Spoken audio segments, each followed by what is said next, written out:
शेतकरी मित्रांनो, आता पावसाळा सुरू आहे। पावसाळ्याच्या दिवसामध्ये विजेंचा कडकडाट होत असतो आणि वीज पडल्यानंतर जनावरांचा जागेवर मृत्यू सुद्धा होतो। त्याचबरोबर माणसं सुद्धा रानावरामध्ये काम करतात। माणसावर सुद्धा जर वीज पडली तर माणसाचा सुद्धा जागेवर मृत्यू होतो।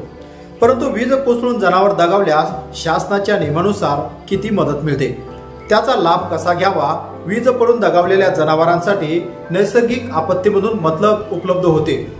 नैसर्गिक आपत्तीमुळे जनावरांचं नुकसान झाल्यास अल्प आणि अल्पभूधारक तसेच भूमिहीन पशुपालकांना शासनाच्या नियमानुसार मदत मिळत असते। तर शेतकऱ्यांना याबद्दल कल्पना नसते, त्यामुळे शेतकऱ्यांना कुठल्याच प्रकारची शासनाकडून मदत सुद्धा मिळत नाही। तर मित्रांनो, व्हिडिओचं थंबनेल सुद्धा तुम्ही पाहिलं असेल की शेतकऱ्यांच्या जनावरांचा वीज पडून जर मृत्यू झाला तर त्यांना कशा प्रकारे मदत मिळते। मित्रांनो, शेतकऱ्यांना उपाययोजना राबवून मित्रांनो याची संपूर्ण माहिती या व्हिडिओमध्ये आपण पाहणार आहे। तत्पूर्वी तुम्ही शेतकरी आहात आणि आपल्या या YouTube चॅनलवर सुद्धा तुम्ही नवीन आला असाल आणि मित्रांनो चॅनलला तुम्ही सबस्क्राइब केलं नसेल, सर्वप्रथम चॅनलला सबस्क्राइब करून बाजूला जी बेल आयकॉन आहे त्या बेल आयकॉनला नक्कीच प्रेस करून ठेवा, जेणेकरून आपल्या या YouTube चॅनलवर शेती असेल, शासकीय योजना असेल किंवा इतर कोणत्या योजना असेल याचे व्हिडिओ आपण रेग्युलर टाकत असतो। तुम्हाला प्रत्येक योजनेचा लाभ मिळावा म्हणून आपल्या या YouTube चॅनलचा नेहमीच मित्रांनो प्रतिसाद असतो। त्यामुळे तुम्हाला संपूर्ण अपडेट माहिती मिळत राहावी म्हणून चॅनल सबस्क्राइब करून बाजूला जे असलेले बेल आयकॉन आहे त्या बेल आयकॉनला नक्कीच प्रेस करा, अशाच प्रकारचे कामाचे व्हिडिओ तुम्हाला सर्वात आधी भेटत राहण्यासाठी। तर मित्रांनो, आता नेमकी अपडेट काय आहेत किंवा शेतकऱ्यांचं जनावर जर दगावलं तर कोणत्या जनावराला किती रक्कम मिळते, मित्रांनो याची संपूर्ण अपडेट माहिती या व्हिडिओमध्ये आपण पाहणार आहेत। आता नेमकी काय आहे अपडेट, चला व्हिडिओ सुरू करूया। तर मित्रांनो, मागील काही वर्षात हवामान बदल आणि अवकाळी पावसामुळे वादळी वारा, विजासह मोठा पाऊस पडत आहे। यातच शेतकरी तसेच जनावर यांचं वीज पडून दगावण्याचे प्रमाण सुद्धा मोठ्या प्रमाणात वाढले। वीज पडून दगावलेल्या जनावरांसाठी नैसर्गिक आपत्तीमधून मदत उपलब्ध होत असते। नैसर्गिक आपत्तीमुळे जनावरांचे नुकसान झाल्यास अल्प आणि अल्पभूधारक तसेच भूमिहीन पशुपालकांना शासनाच्या नियमानुसार मदत दिली जाते। परंतु शेतकऱ्यांना कुठल्याच प्रकारची कल्पना नसल्यामुळे शेतकरी या योजनेचा लाभ घेऊ शकत नाही। परंतु आता काही प्रमाणात शेतकरी साक्षर सुद्धा झालेत, त्या शेतकऱ्यांना मदत मिळत असते। मग आता शेतकऱ्यांचं जर जनावर दगावलं तर त्यासाठी जनावर दगावलं असल्यामुळं तलाठी यांचा पंचनामा, पशुवैद्यकीय अधिकारी यांचं पोस्टमॉर्टम अहवाल सुद्धा सादर करणं हे आवश्यक असतं। तर आता कोणत्या जनावरांसाठी कशी मदत मिळते, तर सर्वप्रथम म्हणजे दुधाळ जनावर म्हणजेच म्हैस, गाय, उंट जर असेल तर त्यांना प्रत्येकी 30,000 रुपये ही मदत मिळते। मेंढी, बकरी, डुक्कर जर असेल तर त्यांना 3,000 रुपये आणि ओढकाम करणारे जनावर म्हणजेच की उंट, बैल, घोडा यांना 25,000 रुपये मदत मिळते आणि वासरू, गाढव, शिंगरू यांना 16,000 रुपये प्रत्येकी मदत मिळत असते। तर यासाठी काही महत्त्वाची कागदपत्र सुद्धा लागत असतात। तर जनावरांची ऑनलाईन नोंदणी करण्यासाठी तुम्हाला काही कागदपत्र सुद्धा सादर करावे लागतात। यामध्ये प्रामुख्याने साध्या कागदावर अर्ज करायचा आहे आणि जवळच्या पशुवैद्यकीय अधिकारी यांना तोंडी माहिती द्यावी लागेल। जनावरांची ऑनलाईन सुद्धा नोंदणी ही असणं गरजेचे आहे।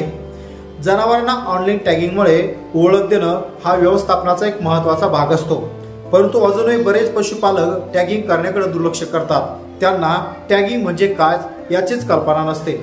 तर यामुळे बऱ्याच वेळा सुद्धा नुकसान होत असतं आणि आपल्याकडील सर्व पशुपालकांचे टॅगिंग करावे। वासरू, करडे जन्मल्यानंतर 1 महिन्यामध्ये टॅगिंग करणं आवश्यक आहे।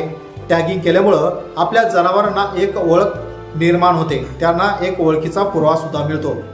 जनावराने दिलेल्या उत्पादनाविषयी नोंद करणं सोपं होतं। कोणत्या जनावरांची उत्पादनानुसार निवड करायची याबद्दल सुद्धा माहिती मिळते। आपल्या गोट्यातील एखादं जनावर जर दगावलं तर टॅगिंग असेल तर सरकारकडून आर्थिक मदत मिळवणं एकदम सोपं जातं। विमा रक्कम मिळवणं किंवा काही सवलती मिळवण्यास त्यांना एकदम त्या ठिकाणी मदत मिळू शकते। जनावरांची ऑनलाईन नोंदणी कशी करायची, तर मित्रांनो, जनावरांची ऑनलाईन नोंदणी करण्यासाठी तुम्हाला राज्याच्या पशुसंवर्धन विभागाच्या वेबसाईटवर नोंदणी करावी लागेल। तिथे जनावरांचं वय, जात, लिंग, मालकाची माहिती आणि इतर संपूर्ण कागदपत्र हे तुम्हाला त्या ठिकाणी भरावे लागतील। नोंदणी झाल्यानंतर तुम्हाला एक युनिक आयडेंटिफिकेशन नंबर सुद्धा मिळतो। नजीकच्या सरकारी पशुवैद्यकीय दवाखान्याशी तुम्ही संपर्क करून आपल्या जनावरांना टॅग मारून घ्यावा। शेळ्यांसाठी लहान टॅग आणि गाई म्हशीसाठी मोठा टॅग सुद्धा उपलब्ध हा पशुवैद्यकीय दवाखान्यामध्ये तुम्हाला मिळून जाईल। टॅगिंग केल्यामुळे काय होतं तर आपल्या पशुधनाबाबत सर्व नोंदी ऑनलाईन ठेवल्या जातात। तर शेतकरी मित्रांनो, अशा प्रकारे तुमचं जर जनावर वीज पडून जर दगावलं असेल तर अशा प्रकारे तुम्ही सुद्धा राज्य शासनाकडून मदत मिळू शकता आणि तुमचं त्या ठिकाणी थोडक्यात का होईना तुमची मदत त्या ठिकाणी तुमचं राज्य शासनाकडून जो पैसा मिळेल तुमची उणीव त्या ठिकाणी भरून सुद्धा निघू शकते। तर मित्रांनो, आजच्या या व्हिडिओमध्ये आपण शेतकऱ्यांचं जनावर जर दगावल्यास शेतकऱ्यांना शासनाकडून मदत कशी मिळते या संदर्भात महत्त्वाची माहिती शेअर केलेली आहे। मित्रांनो, ही संपूर्ण अपडेट माहिती आपण इंटरनेटच्या सहाय्याने घेतली आहे, त्यामुळं संपूर्ण माहिती समजून तुम्हाला या व्हिडिओमधील माहिती नेमकी कशी वाटली नक्कीच कमेंट बॉक्समध्ये कमेंट करून कळवायचं आहे। आणि मित्रांनो, व्हिडिओ जर तुम्हाला आवडला असेल तर व्हिडिओला नक्कीच एक लाईक करायचा आहे। तुमच्या एका लाईकमुळे आपला व्हिडिओ रँकिंग करेल आणि जास्तीत जास्त शेतकऱ्यांना आपल्या योजनेचा मित्रांनो लाभ मिळत राहील। तर मित्रांनो, हा व्हिडिओ जास्तीत जास्त शेतकऱ्यांपर्यंत शेअर करा, जेणेकरून प्रत्येक शेतकऱ्याला त्यांचं जनावर जर दगावलं तर त्यांना आर्थिक मदत त्या ठिकाणी मिळेल। तर मित्रांनो, वाट पाहा पुन्हा एका नवीन योजनेची, नवीन व्हिडिओची।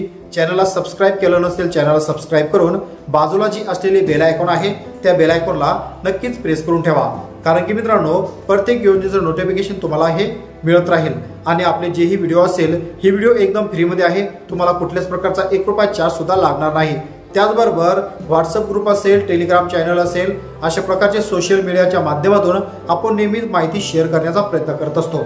तर मित्रांनो, थांबतो, वाट पाहा पुन्हा एका योजनेची, नवीन व्हिडिओची।